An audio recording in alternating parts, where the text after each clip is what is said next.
આપણે આ બધું કઠોળ ભેગું આપણે બાફ્યું છે. વાલ છે, સણ્યા છે, અને આ રાજમા છે, અને મઠ છે. એને આપણે પલાવ દીધું હતું રાત્રે. તો આપણે આનું શાક બનાવીશું. આપણે બહુ હેલ્ધી અને ટેસ્ટી શાક બને છે આનું.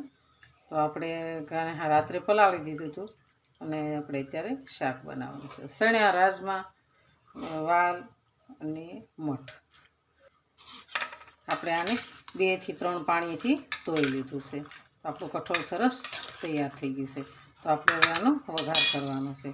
વઘાર કરવા માટે આપણે 3 લીલા મરચાં લીધા છે અને 4-5 કળી લીધી છે, મીઠો લીમડો, અને આપણે પછી ઉપર લીલા ધાણા નાખવાના છે. તો આપણે આને વઘાર કરીશું. આપણે ટુકડા કરી લીધા છે. તો હવે આપણે આને વઘારીશું. આપણે ગેસને ચાલુ કરીશું અને આપણે વઘાર કરવાનો છે. આપણે એમાં જીરું નાખવાનું છે. હવે આપણે એમાં લસણ નાખીશું. આપણે લીલા મરચાં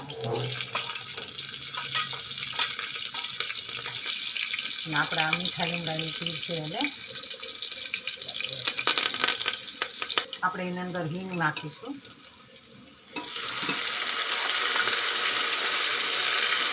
કુકરને બંધ કરી ઢાંકી દઈશું. આપણે સીટી થઈ ગેસ બંધ કરી દઈશું. આપણું શાક સરસ તૈયાર થઈ ગયું છે. એકદમ સરસ થઈ ગયું છે. તો આપણું શાક સરસ તૈયાર છે. જો મારો વિડીયો ગમે તો લાઈક, શેર અને સબસ્ક્રાઈબ કરી દેજો. રાધે રાધે.